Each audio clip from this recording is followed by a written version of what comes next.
everyone. How are you all? I hope you all are doing good. So this is Poonam and जैसा कि आपको पता है I'm taking social studies in the most wanted series for class 10th और आज हम पढ़ेंगे political science. So we'll start with the first chapter of political science today जिसे हम civics भी बोलते हैं and this subject also has an equal importance, equal weightage of 20 marks in your entire SST. So let us start with the first chapter of social science, political science of class 10th, that is chapter 1, power sharing. Power sharing. Now you can see on the picture there are few hands and what are they doing? Everybody is like together. हम सब क्या कर रहे हैं यहाँ पे लोग? Powers जो एक जगह थे वो share हो गए within these all many hands. ये सारे hands में ये power share हुआ. क्या समझते हैं हम पावर शेयरिंग से? अगर बेसिक मीनिंग में समझना चाहूँ, power sharing that is sharing of power, right? Instead of getting it centralize in one hand, किसी एक के पास पावर होने के बजाय जब ये पावर डिसेंट्रलाइज हो जाए, डिस्ट्रीब्यूट हो जाए, उसे बोलते हैं power sharing. Because we are reading this concept in political science, तो यहां हम समझेंगे कि पावर शेयरिंग कैसे होती है गवर्नमेंट में, right? Because we will understand it on the reference of government, politics के हिसाब से. जनरल टर्म से अगर हम पावर शेयरिंग देखें तो हमारे घर में पावर शेयरिंग होती है. जो भी घर का हेड होता है, is it like all the decisions? मे भी कुछ घरों में ऐसा है, but now the things are changing, the time is changing. अभी आप लोग भी इन्वॉल्व होते हैं पावर शेयरिंग में. देयर आर सर्टेन डिसीजंस जो आप लोग भी डिस्कस करते हैं, राइट? तो उसी रेफरेंस में हम पावर शेयरिंग को समझेंगे कि क्यों जानना, क्यों होना पावर शेयरिंग जरूरी है, क्यों अगर किसी एक हाथ में पावर रहता है तो प्रॉब्लम्स हो सकती हैं. ठीक है, तो यहाँ इस चैप्टर में हम क्या क्या पढ़ने वाले हैं, let me introduce you all of those topics. यहाँ पे हम दो कंट्रीज की केस स्टडी समझेंगे. The first country we will read about that is Belgium and the second country we will read about is Sri Lanka. So we are going to read the case studies of these two countries, जहां पे हम Belgium और श्रीलंका दोनों का ethnic composition समझेंगे. Will understand the term ethnic क्या होता है ये, then we will understand the problems with these countries and we will also understand the solutions. सिर्फ प्रॉब्लम्स पढ़ के नहीं छोड़ेंगे, we will understand the solutions also, कि कैसे इस कंट्री ने अपने कंपोजिशन, अपनी डाइवर्सिटी को ध्यान में रखते हुए how they planned out the strategy, उन्होंने अपने कॉन्स्टिट्यूशन कैसे डिराइव किया, what solutions were taken. This is all we are going to read in this chapter.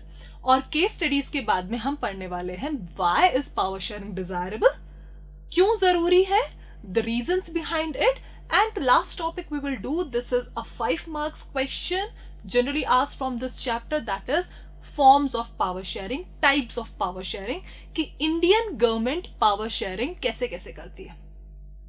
तो बच्चों बिल्कुल क्लियर हो जाओ इस चीज से कि अगर हम कहते हैं हमारी कंट्री एक प्योरली डेमोक्रेटिक कंट्री है, we have a pure democracy, that means power sharing is mandatory. क्योंकि अगर किसी एक के हाथ में पावर है तो वो तो किंगशिप हो गई, राइट? मोनार्कियल रूल हो गया. बट मोनार्की नहीं है हमारे यहाँ डेमोक्रेसी है, तो पावर शेयर होना बहुत जरूरी है. The power needs to be shared and decentralize so that everybody feels कि हाँ we have the existence, हमारे पास भी powers है. Instead of getting it accumulated in few hands, we need to divide it. So let's move to the case studies. First of all, पहली case study हम पढ़ने वाले हैं, that is case study of Belgium. So let us understand, यहाँ पे हम ethnic composition समझेंगे. This is map of Belgium और आप देख सकते हो basically 3 colors you can find, that is this Brussels, the capital region, this is the one. Then we have Wallonia region, this is the one with red, and this is the Flemish region, right? So ये Brussels capital है, this is Wallonia region, and जो हमारा ये छोटा सा reason दिख रहा है ये है जर्मन. इसकी डिटेल्स मैं थ्योरी से आपको एक्सप्लेन करती हूँ. You don't have to prepare map in civics से आपका मैप नहीं आता है. This is just for understanding. Exactly the same composition is given in your NCERT, so this is important as 3 marker. आपका 3 marks question में the topic, the question can be asked, explain the ethnic composition. So यहाँ पे एक नया word हमने समझा, ethnic. मतलब क्या होता है ethnic का? That means shared culture, है ना? तो the best example for this, let's come back to India. हमारे यहाँ पे एथनिक कंपोजिशन बहुत डाइवर्स है. कितने कल्चर्स हैं, कितनी लैंग्वेजेस हैं, कितने सारे तरह के खाना खाते हैं हम, कितने सारे कल्चर्स, हमारे ट्रेडिशंस हैं, रिचुअल्स हैं, right. We all, the entire world knows about diversity of India, right. तो हम यहाँ पे बेल्जियम की डाइवर्सिटी समझने वाले हैं. So ethnic composition means shared culture, right. When you have the differences and it is a shared culture within a country, we call it ethnic composition. So the ethnic composition of this small country, it is actually a country which is even smaller than Haryana. ठीक है, इतना छोटा होने के बाद भी, और population भी करीब इतनी ही, इतना होने के बाद भी छोटे से कंट्री में इतनी ज्यादा डाइवर्सिटी. बड़ा है और फिर बहुत सारे लोग तरह के रह रहे हैं. वी कैन अंडरस्टैंड, इतना छोटी जगह और उसके बाद इतने तरह की diversities. So it was not easy कि यहाँ पे जो प्रॉब्लम्स थी वो सॉर्ट आउट कैसे हो. But then it was a great success. हम समझेंगे कैसे इस कंट्री ने पावर शेयरिंग की और सारे प्रॉब्लम्स को सॉर्ट आउट किया. So let's see. Out of the total population 59% lives in Flemish region. तो ये है आपका Flemish region, that is 59%. And they speak which language? They speak Dutch language. Please understand, a little bit of data you need to prepare which is very easy, है ना.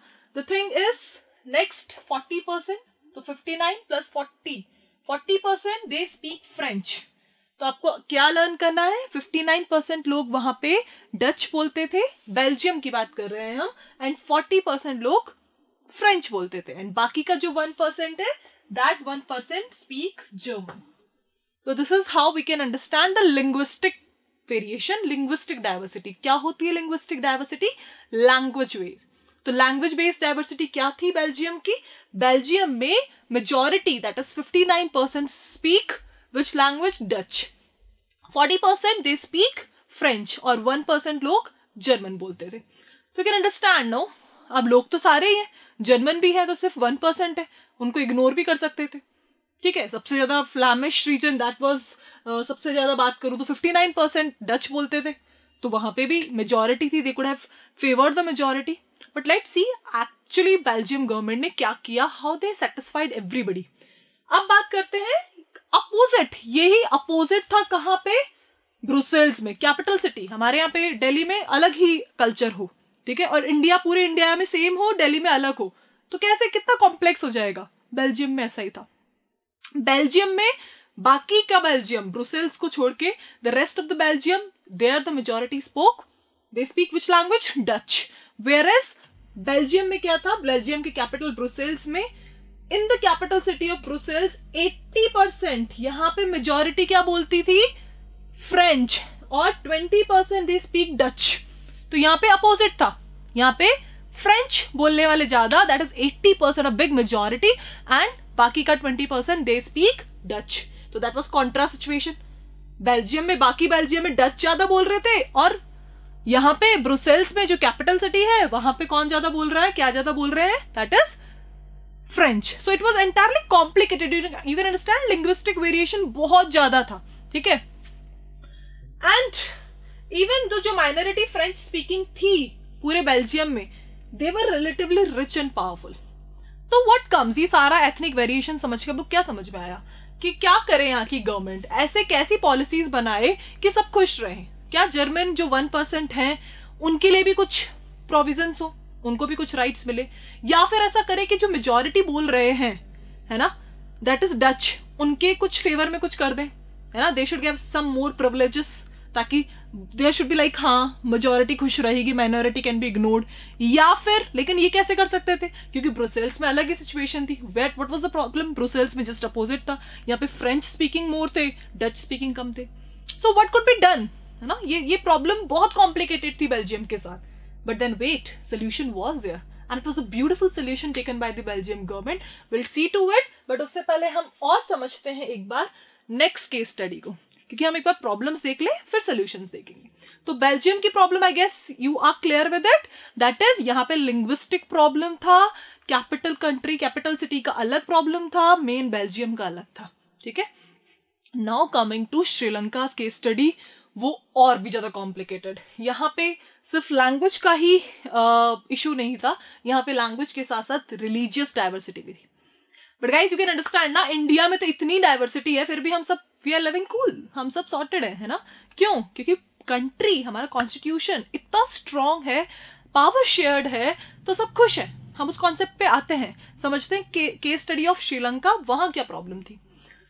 तो बहुत complicated है, जैसा कि मैंने बताया, यहाँ पे भी एथनिक कम्युनिटीज थी, सिन्हाला, तमिल, इंडियन तमिल, कुछ मुस्लिम, हिंदू, बुद्धिज्म, क्रिश्चियंस, बहुत सारी कॉम्प्लिकेशंस। तो यहाँ पे थोड़ा सा डेटा लर्न करना पड़ेगा हमको। सबसे पहले बात करते हैं मेजर सोशल ग्रुप्स कौन से थे। That was Sinhala speakers and Tamil speakers.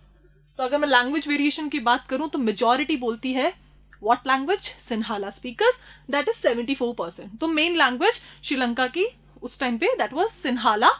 Sinhala was the language और majority that is 74% people speak this, और 18% लोग तमिल। ठीक है, so this is how the language was. और बाकी की जो और लैंग्वेजेस वो इन्होंने ली ही नहीं।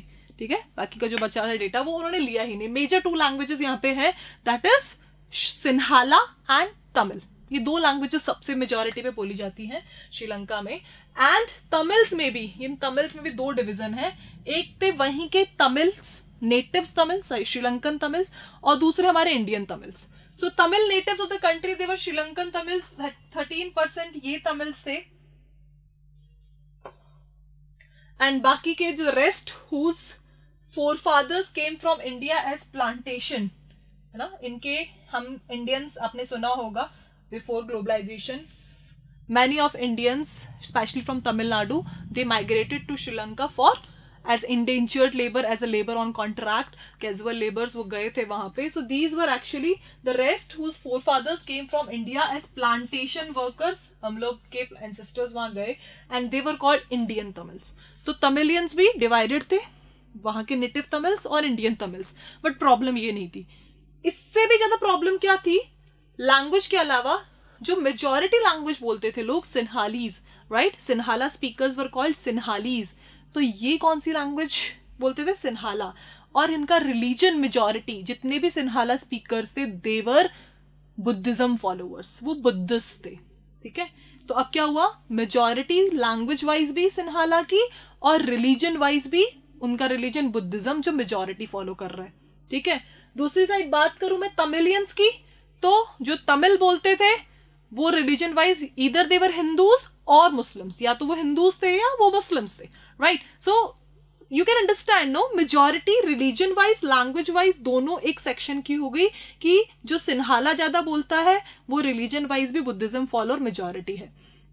On the contrary the minority जो ऑलरेडी लिंग्विस्टिक वाइज माइनॉरिटी थे, I hope you understand the meaning of majority and minority, जो कम लोग थे क्वांटिटी वाइज, वो तमिलियंस थे. And then religion wise also इधर दे वर हिंदूज और मुस्लिम्स. तो दोनों साइड से there was like a difference, you know, कि मेजॉरिटी अलग थी, माइनॉरिटी अलग थी. एक और कॉम्प्लिकेशन थी, there were around 7% Christians also who were both Tamil and Sinhala. और भी कॉम्प्लिकेशन, एक और रिलीजन फॉलो होता था बुद्धिज्म, हिंदू और मुस्लिम के अलावा, दैट वाज क्रिश्चियंस. 7% लोग यहाँ पे क्रिश्चियंस थे, जिनमें से कुछ तमिल बोलते थे, कुछ सिन्हालीज बोलते थे, सिन्हाला बोलते थे.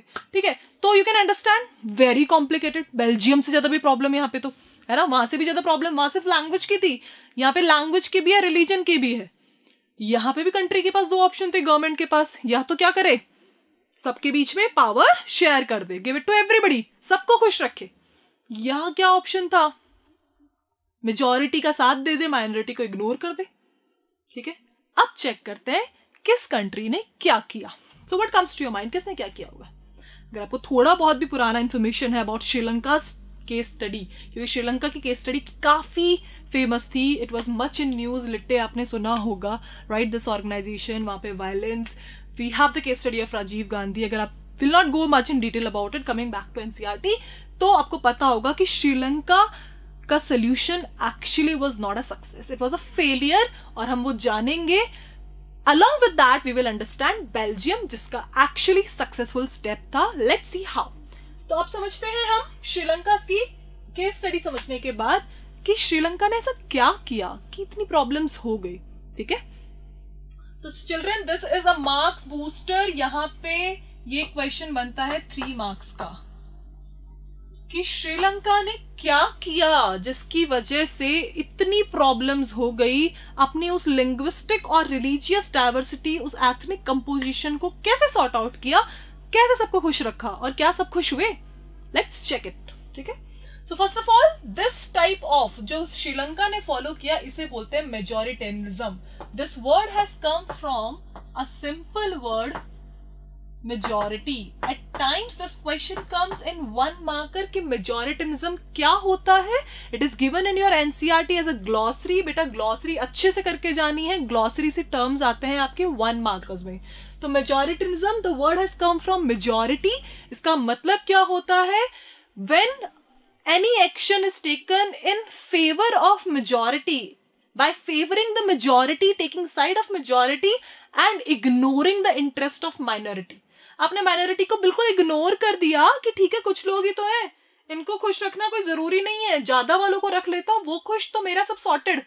अगर गवर्नमेंट ये वाला स्टेप रख ले, कई बार लेती है गवर्नमेंट, क्या होता है, माइनॉरिटी मान जाती है क्या? No, it changes, right, it rebels back, violence, clashes, conflicts, कितनी प्रॉब्लम्स होती हैं, यहां भी हुई।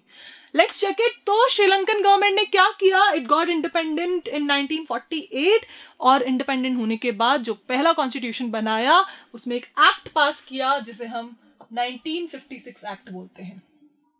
सो an act was passed and what was this act exactly? These lines are there in NCERT, please underline this, ये question 3 marks का बनता है इस टॉपिक से। In 1956, an act was passed to recognize Sinhala as the only official language, thus disregarding Tamil। जैसा कि मैंने बताया मेजोरिटरिज्म में क्या होता है, मेजोरिटी को क्या करते हैं, मेजोरिटी को फेवर करते हैं और माइनॉरिटी को इग्नोर, डिसरिगार्ड करते हैं, डिसरिस्पेक्ट कर देते हैं। वही किया श्रीलंकन गवर्नमेंट ने। श्रीलंकन गवर्नमेंट ने क्या किया, they declared Sinhala as the only official language, कि जितने भी ऑफिशियल वर्क होंगे वो किस लैंग्वेज में होंगे, सिन्हाला में, और तमिल बिल्कुल इग्नोर होगी। सोचो जिनको तमिल आती थी वो कैसे करेंगे, वो समझ ही नहीं पाएंगे कोई official work. They felt alienated, वो गवर्नमेंट का पार्ट ही नहीं, वो कंट्री का पार्ट ही नहीं, उन्हें ऐसा फील हुआ। But this was done. Second thing, 1956 act में और क्या हुआ, the governments followed preferential policies that favored Sinhala applicants for university positions and government jobs। और ज्यादा पार्शलिटी, इस बार क्या किया, गवर्नमेंट जॉब्स और गवर्नमेंट स्कूल्स एडमिशंस, जो यूनिवर्सिटी के एडमिशंस थे, कॉलेजेस में एडमिशंस थे, उसमें रिजर्वेशन दे दिया। किसी को, किसको दिया रिजर्वेशन, जो सिन्हाला बोलते। एक तो आपने लैंग्वेज बना दी ऑफिशियल लैंग्वेज, तमिलियन स्टैंड ही नहीं करते।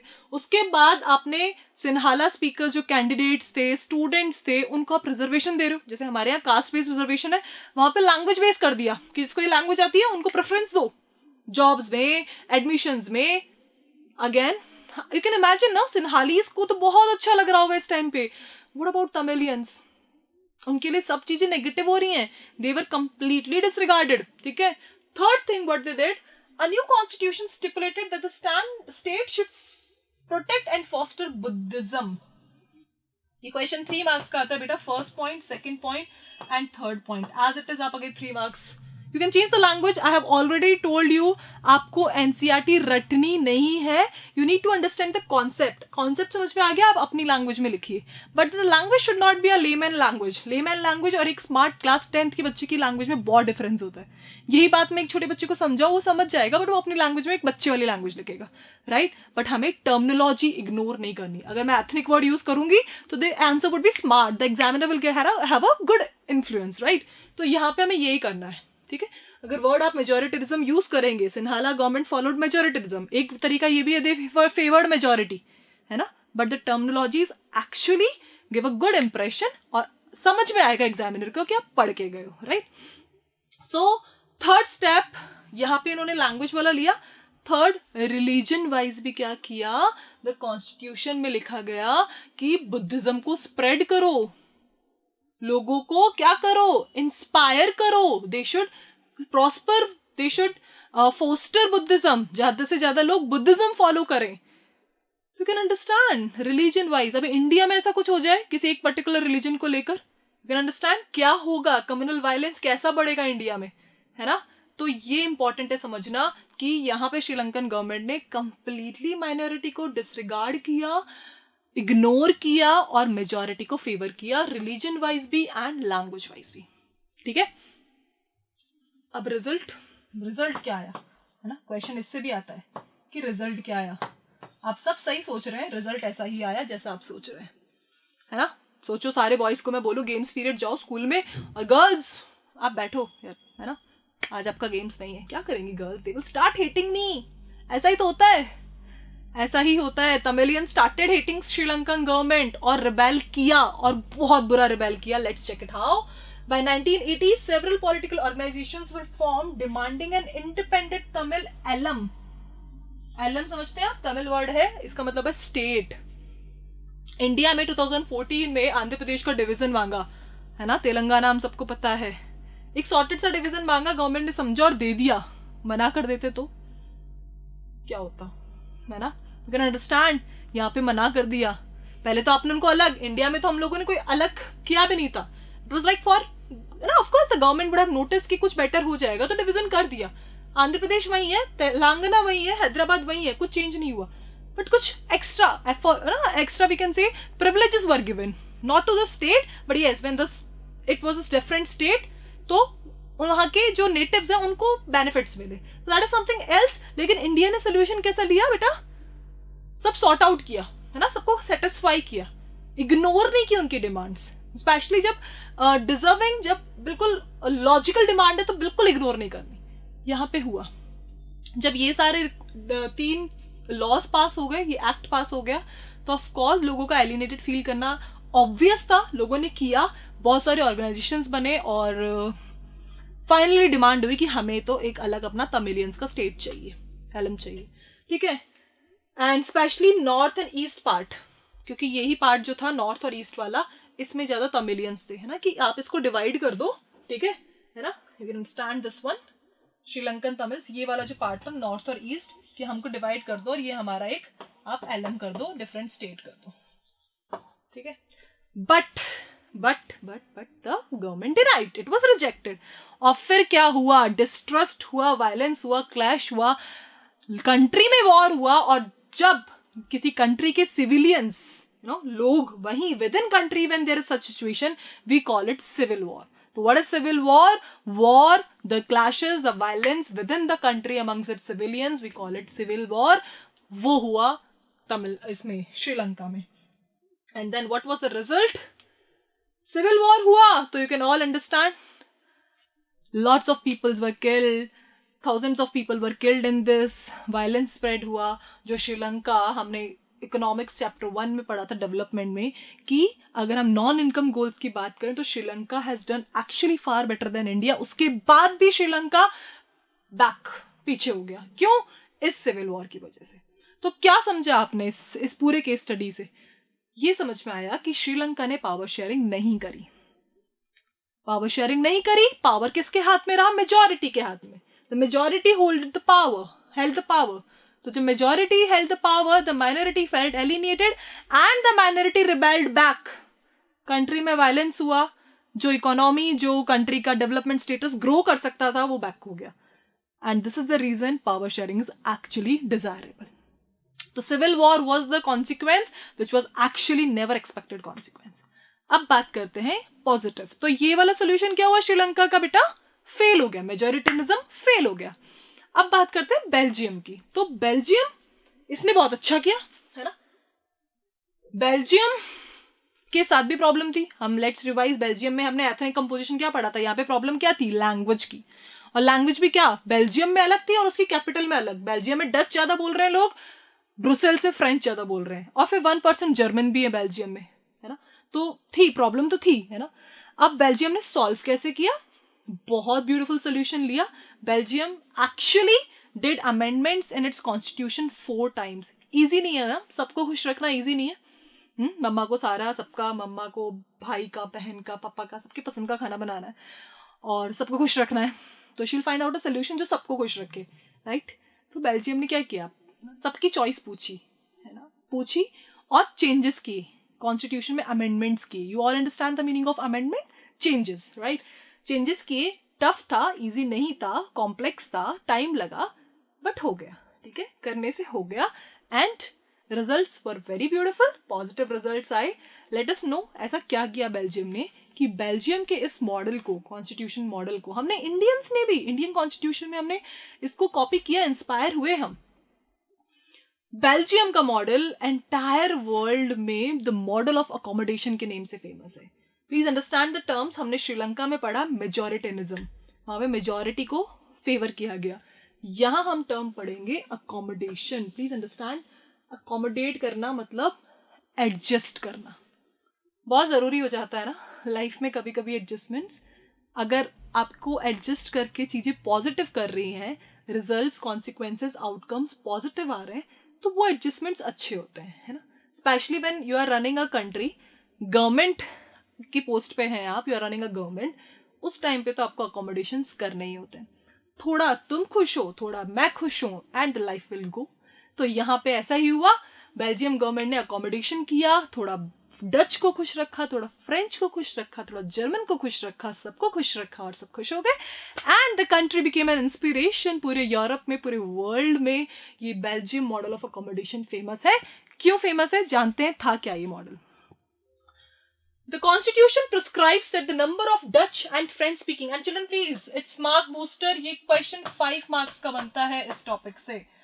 So these lines we have taken from NCERT. Do highlight it, mark कर लीजिएगा इसको, बहुत important है इस chapter से. 5 marks का question कि Belgium model of accommodation आखिर था क्या. तो पहला point, the first one is Constitution prescribes that the number of Dutch and French speaking ministers shall be equal in the central government.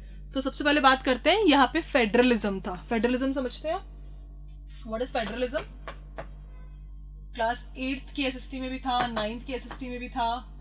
Federalism is having 2 levels, है ना, that is central और state. At least 2 level जिस government के होते हैं उसे हम federalism बोलते हैं. तो बेल्जियम ने भी फेडरलिज्म फॉलो किया. सेंट्रल पे भी लेवल पे गवर्नमेंट थी, स्टेट पे भी थी, और आगे भी लेवल्स थे, हम बात करेंगे उनकी. So first of all central level पे गवर्नमेंट कैसे सेट हुई. The number of Dutch and French speaking ministers, Dutch और French speaking ministers central level पे, जहां पे कौन डच ज्यादा बोलने वाले थे 59%, वहां पे भी सेम रखे कि सेंट्रल गवर्नमेंट में भी मिनिस्टर्स की जो नंबर होगा डच के और फ्रेंच के इक्वल रहेंगे. तो क्या किया, ना माइनॉरिटी को फेवर किया ना मेजॉरिटी को किया, एक इक्वालिटी रखी बेल्जियम ने. तो सब खुश, सेंट्रल लेवल की गवर्नमेंट दोनों तरफ से आ गई, डच और फ्रेंच, तो they were convinced. First point to understand. Second thing they did, many powers of the central government have been given to the state governments of the 2 regions of the country. Please understand, ये बहुत जरूरी है एक pure federalism के लिए, है ना. India के साथ ही प्रॉब्लम है, हम पढ़ेंगे चैप्टर 2 फेडरलिज्म, हम समझेंगे कि इंडिया का क्वासी फेडरलिज्म क्यों है. आज भी हम कहते हैं कि सेंट्रल स्टेट को पावर्स देती है, और है बेटा, पावर्स है सेंट्रल स्टेट. कितने सारे लॉकडाउन के टाइम पे कितने सारे रिलैक्सेशन थे. सेंट्रल गवर्नमेंट ने बोल दिया था कि स्टेट गवर्नमेंट्स अपने हिसाब से डिसीजन ले लो, कहाँ पे लॉकडाउन करना है, कहाँ पे ओपन करना है ना. ये सारे डिसीजन स्टेट गवर्नमेंट के पास थे. बेल्जियम ने भी किया. स्टेट गवर्नमेंट सेंट्रल की वो नहीं थी सबॉर्डिनेट, कि जैसे सेंट्रल ऑर्डर करेगा स्टेट गवर्नमेंट, कैसे हो सकता है, हमारे यहाँ तो पार्टी डिफरेंट है. सेंटर पे बीजेपी है, स्टेट पे अगर मैं राजस्थान स्टेट की बात करूं तो यहाँ पे कांग्रेस है, तो अलग पार्टीज है. How can state government be subordinate of central? Parties different है, मेंटेलिटी, राइवलरीज है दोनों, ठीक है.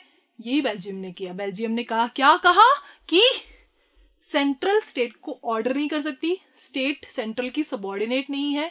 सेंट्रल से बहुत सारे पावर्स लेके स्टेट को दिए कि आप अपने स्टेट लेवल के जो इश्यूज हैं, प्रॉब्लम्स है, वो अपने स्टेट लेवल पे आपके पास पावर्स है, आप उसको सॉल्व कर सकते हो. So this is what they did. Many powers of the central government have been given to the state governments of the 2 regions of the country. So इससे क्या हुआ, state governments they felt privileged. उनको लगा उनके पास powers है and they can take decisions for their own region.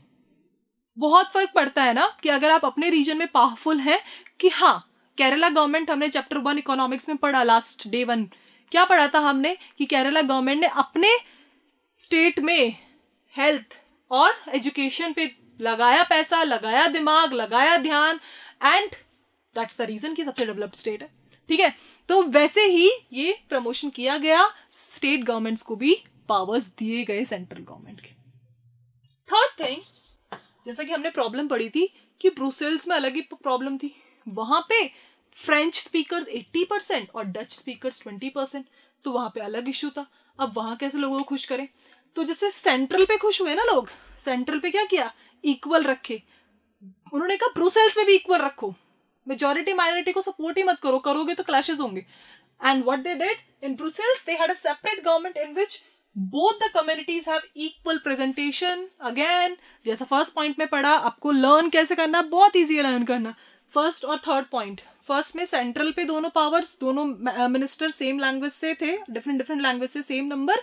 In the same way Brussels में भी क्या किया इन्होंने, दोनों लैंग्वेजेस से इक्वल मिनिस्टर्स रखे, इक्वल रिप्रेजेंटेशन रखा। तो ब्रुसेल्स में भी लोगों को लगा कि जो डच और फ्रेंच थे दोनों कन्विंस्ड कि हमारी लैंग्वेजेस से इक्वल मेंबर्स हैं। This was done to convince people even in Brussels.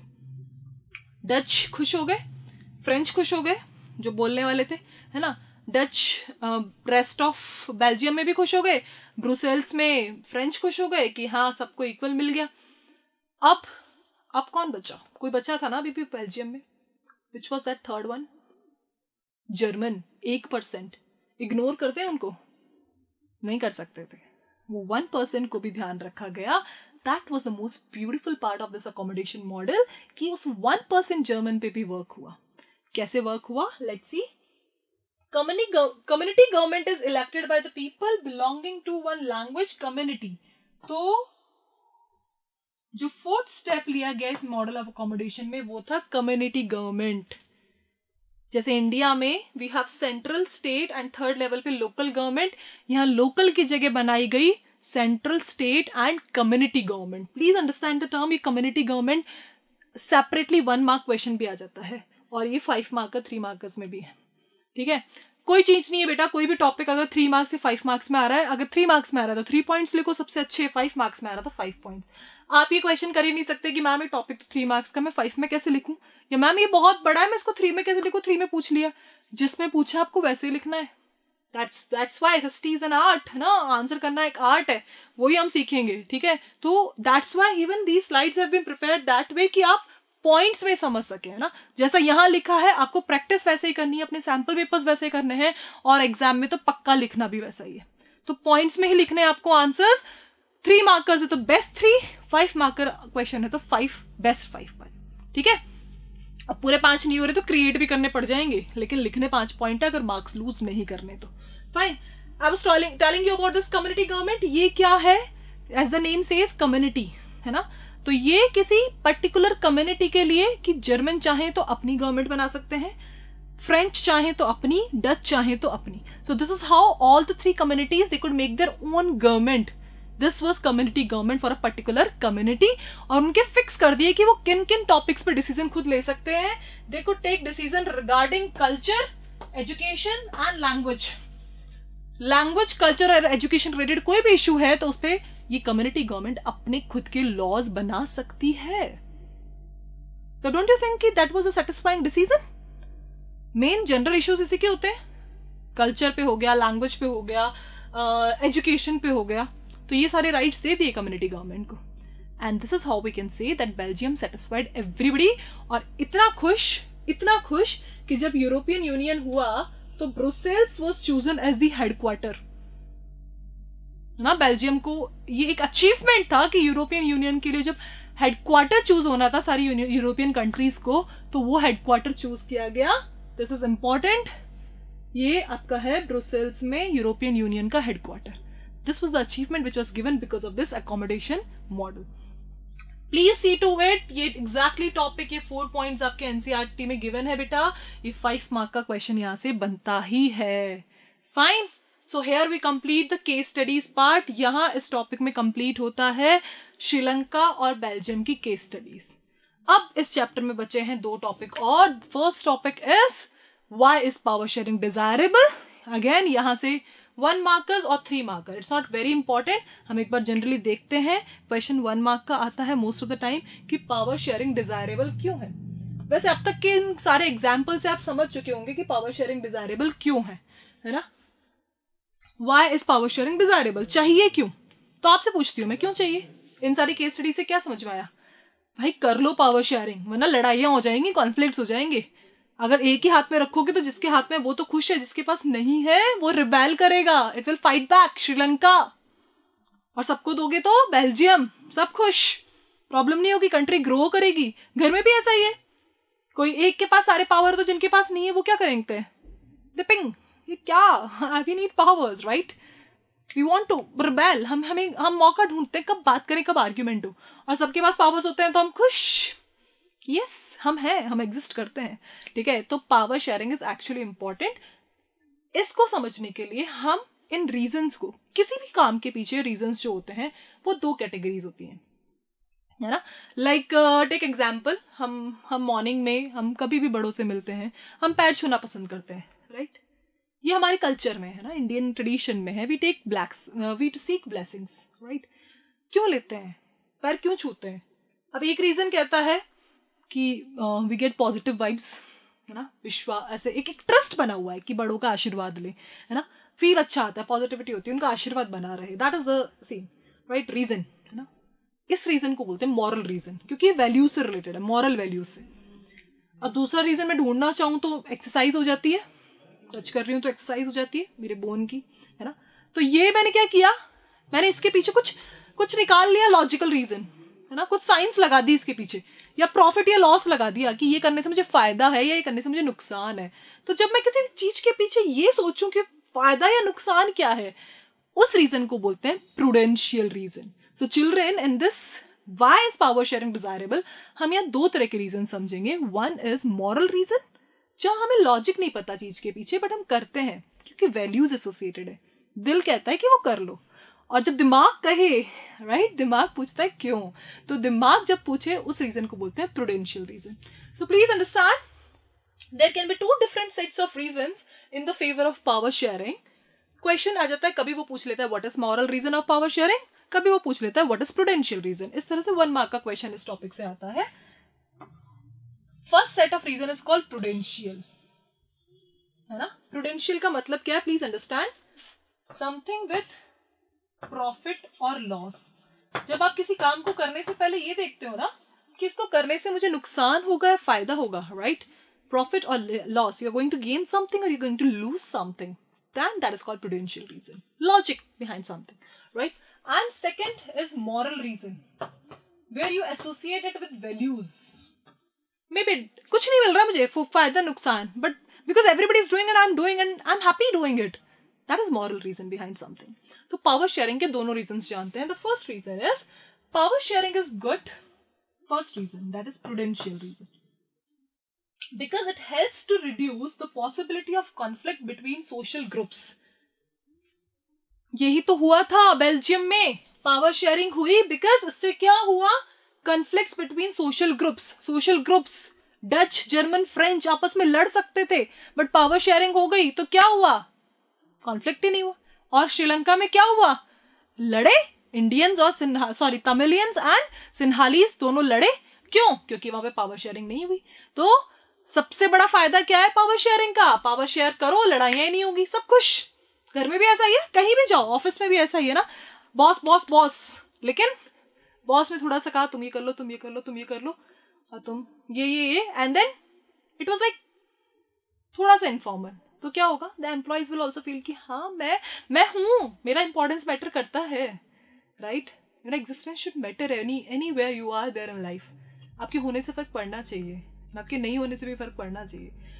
जब ये फील आता है तो कॉन्फ्लिक्ट्स नहीं होते, लड़ाइयां नहीं होती, फाइन। अब आगे समझते हैं सेकंड रीजन, वो डीप है। ये फर्स्ट वाला रीजन हर कोई, हम लोग बहुत प्रैक्टिकल हो गए, आपकी जनरेशन तो बहुत ही प्रैक्टिकल है। ये क्यों करूं मैं, क्या फायदा है, जानना है मुझे, वरना मुझे नहीं करना, पैसा मिलेगा क्या, या फिर कुछ करके मजे आ रहे हैं, करूंगा तब तो करूंगा, वरना नहीं करूंगा, है ना? यहाँ पे डीपर रीजन है, मॉरल रीजन। थोड़ा सा ना भी हम जब प्रैक्टिकल हो रहे हैं तो मॉरल रीजन वैल्यूज थोड़ी कम हो रही है, फैक्ट है बेटा, ये सोच के देखना। कोई भी काम जिसके पीछे हमें रीजन नहीं पता ना, फायदा नुकसान नहीं पता ना, हम नहीं करते, उसको नहीं कर रहे। But then this is deep. इसके लिए आपको ना, you need to be very connected, आपको इमोशनली, आपको सोशली बहुत स्ट्रांग होना पड़ेगा, तो समझ में आएगा, है ना?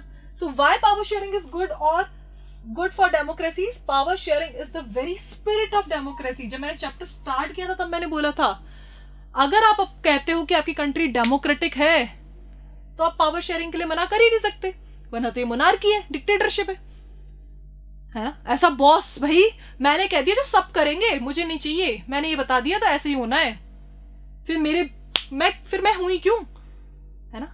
कई ऑफिसेस में, कई जगह, वर्किंग जगह एटमॉस्फेयर ये होता है, no suggestions, no advices are kept. तो फिर वो क्या है, दैट इज डिक्टेटरशिप ना, जहां आपकी. And if it is like two way, that goes fabulous, बहुत अच्छी चेंज चलती है. तो डेमोक्रेसी अगर आप कह रहे हो तो उसकी स्पिरिट, आत्मा है power sharing.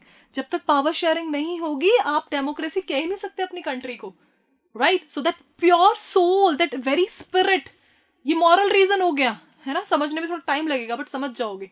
Get it deeply connected, connect उस टॉपिक से, तो यू विल अंडरस्टैंड कि power sharing is essence of democracy. A democratic rule involves sharing of power with those affected by its exercise and those who have to live with its effects. When we say democracy is all about for the people, of the people, by the people, कहते हैं ना, Abraham Lincoln had given this definition, for the people, of the people and by the people.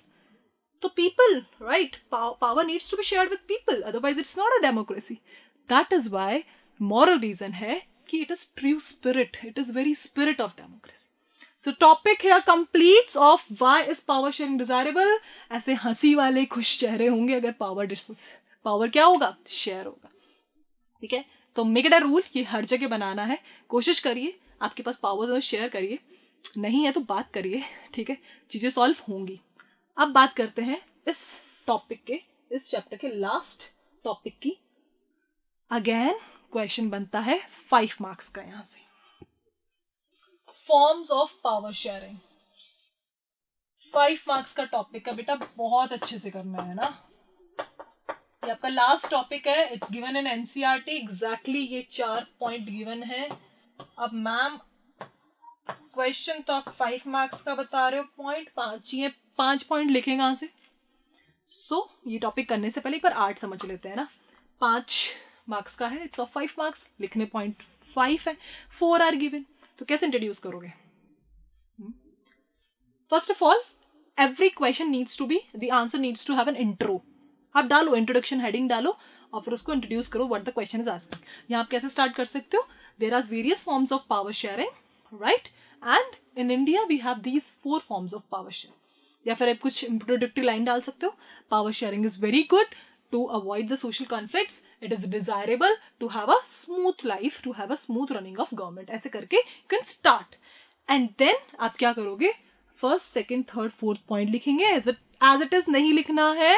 These lines are from NCERT, but you will find in NCERT lengthy paragraphs. आपको वो सारे add नहीं करने हैं. This is not what the examiner is expecting from you. आपको point लिखना है, आपको हेडिंग डाली, you have highlighted the heading. I have already share a video with you how to present the paper, how to present the answers in social science. Underline किया and then उसको 2 to 3 maximum 4 lines में आप explain करो, sorted. इस तरह से आपको 5 points, आपको ये 4 पॉइंट्स लिखना है. 5th point you can write a point which is, we can say summary of all 4. एक 5th पॉइंट डालिए, आप कंक्लूजन डालिए, सॉर्टेड. So इस तरह से even if the 4 points are given, you guys can make 5 points by writing a conclusion paragraph for it. That will give you entire full on full 5 मिलेंगे आपको. ठीक है, बात करते हैं फॉर्म्स ऑफ पावर शेयरिंग की. 2 ये फॉर्म्स आप ऑलरेडी जानते हैं. अगर आपको 8th and 9th की SST क्लियर है तो बेसिक्स थोड़े से हम रिवाइज कर लेते हैं.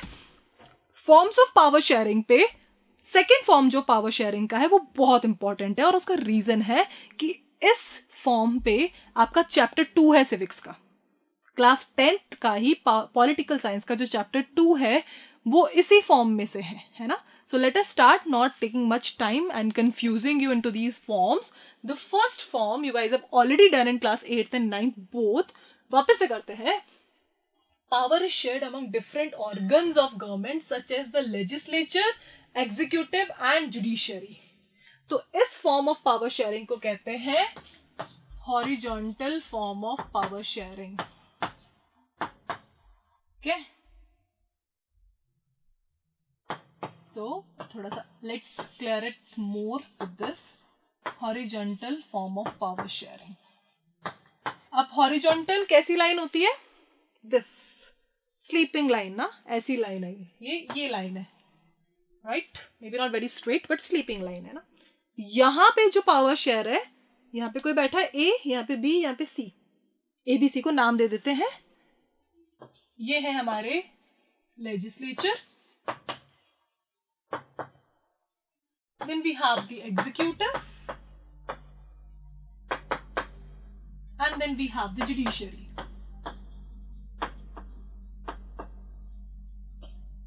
Fine. ये हाथ है, this is the horizontal level, executive, legislature and judiciary, ये तीनों हैं और तीनों सेम लेवल पे हैं, तो इसे बोलते हैं हॉरिजॉन्टल। बहुत इजी है बेटा लर्न करना, हॉरिजॉन्टल रटना नहीं है, ऐसी लाइन होती है ना। तो हमने पढ़ा पुरानी क्लासेस में, in your previous classes you guys have read it, कि इन तीनों के पास they have equal powers, these check each other. कितने भी बड़े मिनिस्टर हो जाओ, आप क्राइम कमिट नहीं कर सकते, क्योंकि आपको चेक करने के लिए कौन बैठा है? जुडिशरी।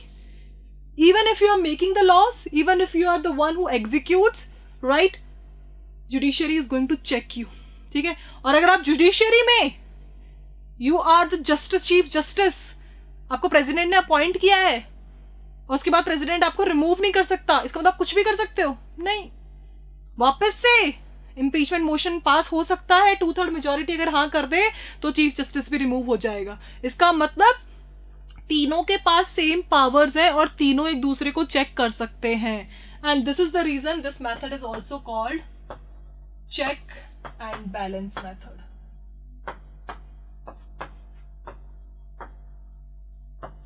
ठीक है, so the question 1 mark question जिससे आते हैं कि क्या क्या नेम्स है, horizontal form of power sharing बोलते हैं इसको। Second, different organs, what are these organs? Legislature, executive and judiciary. And third, this is also called check and balance. ये 3 names है। 1 mark question ऐसे भी आ सकता है इनसे, what is the other name for horizontal form of power sharing? तो आप बताएंगे check and balance. Why this form of power sharing is called check and balance? Because all the organs are having equal powers, they keep a check on each other, and this is how the functioning takes place. So this is the reason it is called check and balance form of power sharing. I hope I am clear to you all. अब बात करते हैं second form of power sharing. As I told you कि इस पे आपका पूरा एक chapter है, chapter 2 of political science, and the name of the chapter is federalism. So second form of power sharing, it can be shared among governments at different levels. That is a general government for entire country and governments at provincial और regional level. Easy language में समझते हैं क्या है ये। इसे बोलते हैं vertical फॉर्म। अब वर्टिकल फॉर्म कैसी लाइन? ऐसी लाइन, स्टैंडिंग लाइन, राइट, जहां पे टॉप पे कोई है, बॉस बैठे हैं, बीच में मीडियम वाले हैं, नीचे लोअर वाले हैं। तो ये 3 लेवल्स हो गए, the top, middle and lower. Same same आपकी गवर्नमेंट के लेवल्स हैं। ये है आपकी वर्टिकल फॉर्म। यहां है आपकी national government, which is also called government at centre, है ना, सेंट्रल लेवल। हम यूनियन भी बोलते हैं, नेशनल, सेंट्रल, यूनियन, ठीक है। टॉप लेवल पे ये हो गई, we have BJP party at there, and then state, state level, और थर्ड लेवल पे यू ऑल नो हमारे यहाँ है local level. And this entire mechanism is also given a name, that is federalism, federal form of government. A government which has more than 1 levels is called federal form of government. तो बहुत easy है learn करना, ये 2 hand से आप learn कर सकते हो 2 फॉर्म्स। अगर आपका ये वाला फॉर्म तो हॉरिजॉन्टल, सबके पास सेम पावर, यहाँ पे जो बैठा है वो सेम पोस्ट पे बैठा है, राइट। तो 3 वर्टिकल, कोई ऊपर, कोई बीच में, कोई सबसे नीचे, है ना। तो क्या है ये? हायरार्की है, the powers are going down, है ना, होते हैं, अथॉरिटी शेयर होगी।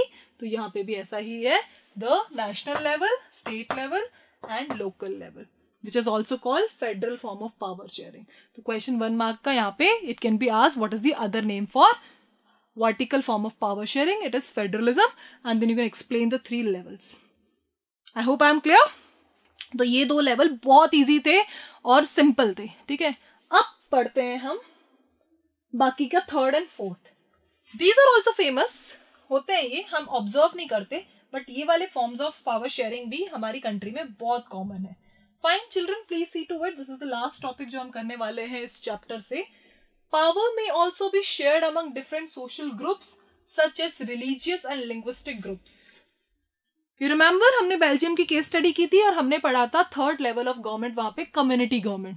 मैंने आपको बताया था कम्युनिटी गवर्नमेंट, जहां पे बेल्जियम, डच, फ्रेंच और जर्मन ये अपनी अपनी कम्युनिटीज की गवर्नमेंट बना सकते हैं अपने कम्युनिटी के लोगों के साथ मिलकर, और एजुकेशन, कल्चर और रिलीजियस इन इश्यूज पे डिस्कशंस कर सकते हैं, डिसीजंस ले सकते हैं. ठीक है, that is an example of third form of power sharing. तो पावर कई बार कुछ सोशल ग्रुप्स में भी शेयर होता है, रिलीजन बेस या लिंग्विस्टिक बेस. अब इंडिया में अगर हम देखें ऐसा कोई एग्जाम्पल, तो हमारे यहाँ रिजर्वेशन है, कास्ट वाइज रिजर्वेशन है हमारे यहाँ पे for scheduled caste, scheduled tribes and OBCs.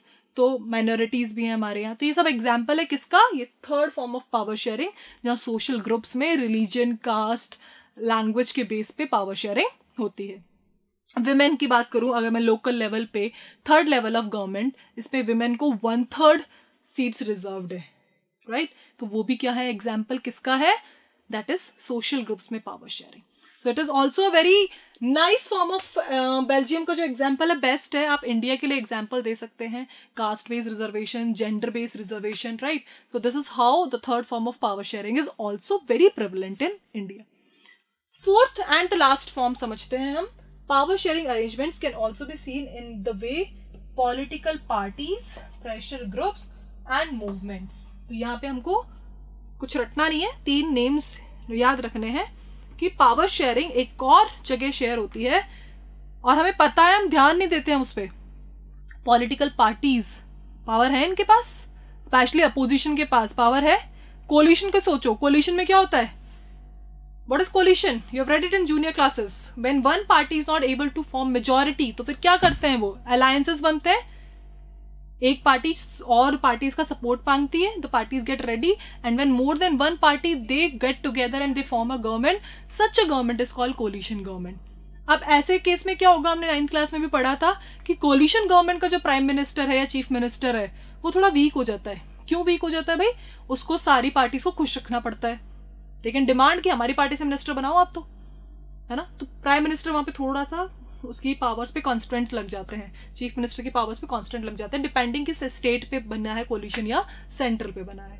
तो this we need to understand कि पावर शेयरिंग पॉलिटिकल पार्टीज के बीच में भी होती है, अपोजिशन के पास भी पावर्स है. हमने अपोजिशन का रूल भी हम पढ़ेंगे, पॉलिटिकल पार्टीज जब चैप्टर पढ़ेंगे कि अपोजिशन इज सो इम्पोर्टेंट, उसके बिना भी, बिना क्रिटिसिज्म कैसे इंप्रूव करोगे, है ना. और अपोजिशन अगर अपना रोल नहीं करेगी तो 5 साल बाद उसको आने कौन देगा. तो क्रिटिसिज्म तो चाहिए, राइट. ग्रोथ के लिए भी चाहिए, खुद का पता होना चाहिए हम कहाँ स्टैंड करते हैं, कहाँ कमी है, तभी तो ग्रो कर पाएंगे. वरना तो हम परफेक्ट है, खत्म, इंप्रूवमेंट का स्कोप ही खत्म, जिंदगी खत्म, क्या ही करना है, right. So even criticism is also required. उसके अलावा प्रेशर ग्रुप्स, सबको पता है आम आदमी पार्टी पहले एक प्रेशर ग्रुप थी. You all must have heard about the term name Anna Hazare, social activist, है ना. तो प्रेशर ग्रुप्स, ये ग्रुप्स क्या होते हैं, they create pressure on the government. कई बार ऐसा होता है, बहुत सारे मूवमेंट्स हो जाते हैं कई बार कंट्री में. कुछ सिचुएशन, अभी रिसेंटली किसान आंदोलन जो हुआ था, तो ये क्या था, एक पर्टिकुलर कम्युनिटी जो किसान ग्रुप था, उन्होंने आंदोलन किया, उन्होंने मूवमेंट किया, राइट.